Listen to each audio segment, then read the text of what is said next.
Yeah, the first thing I've got to speak to you about is the Taylor fight. I was Yeah, there. It was vicious, really. yeah, Just was that your first fight with Jamie Moore?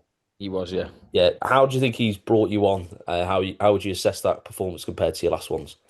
So you've just got to look at Jamie's career, haven't you? And how his style, his success with the style, um, and his experience, not only as a coach but as a fighter. So, the belief that I've got in my team is, is second to none, and the tweaks that we've made, from a pressure point, a pressure fighter's perspective, are massive. Just small tweaks, but that they have massive gains. So yeah, it's just a small tweaks, but they do make a massive difference.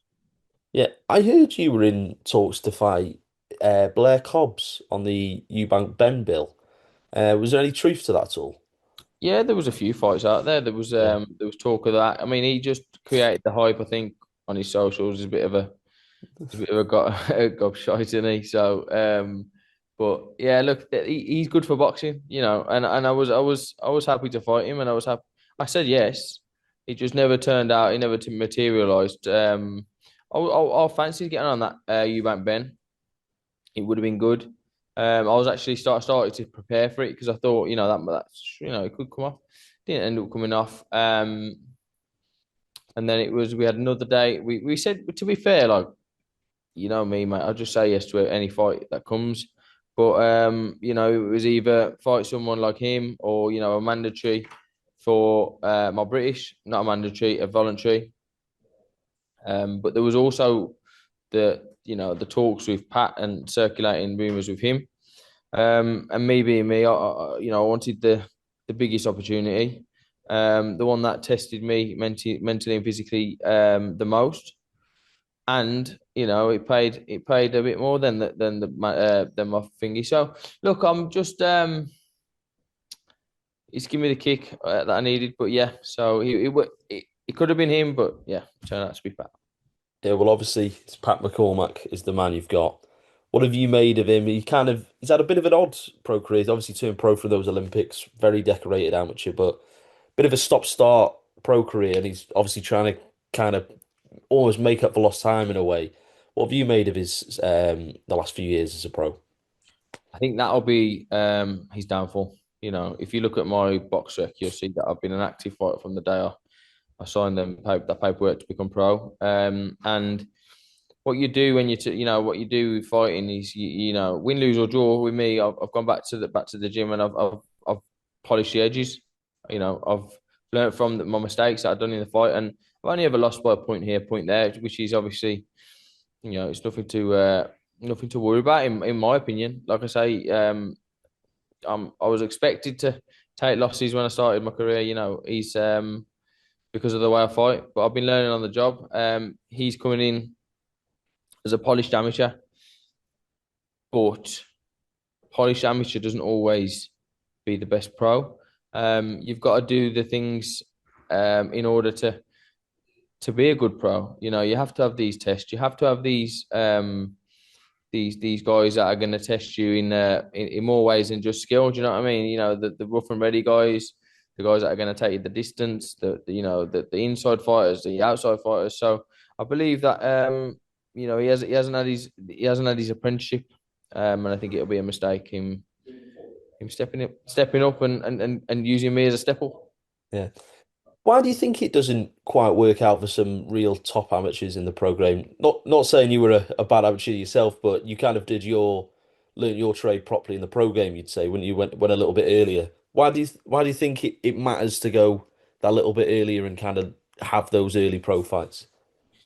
There's a range of things there. A lot of GB fighters stay on the GB squad too long, and they have to stay around their weight and they have to do rigorous training. 3 times a day training, which in my opinion you don't have to do.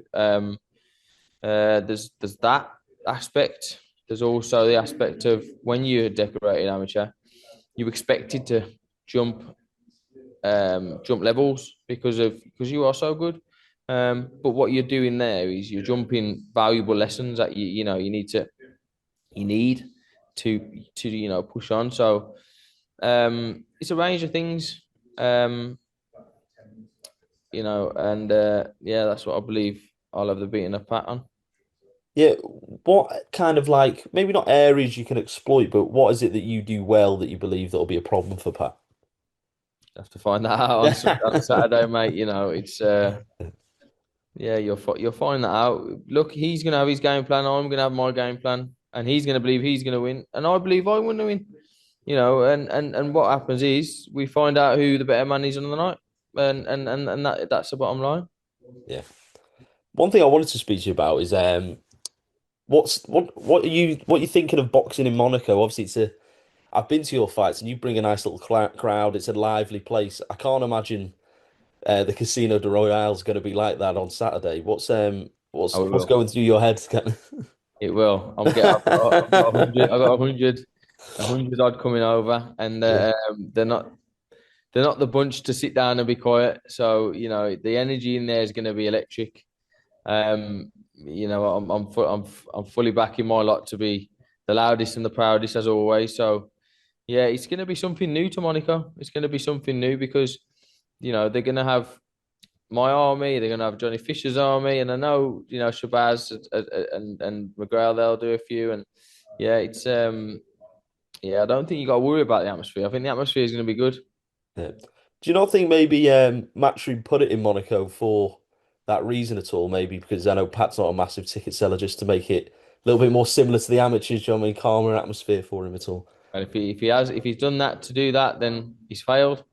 And do you know what? I spoke to Eddie yesterday, just on WhatsApp, and I jokingly said like, look, I'm going to beat one of your golden boys once again, and he says, no, you're a golden boy as well, which was humbling for me because he's only ever brought me into to get beat in the past, but he's on a level playing field here, and he hasn't got an agenda, so. For me, it's nice to hear that. Do you know what I mean?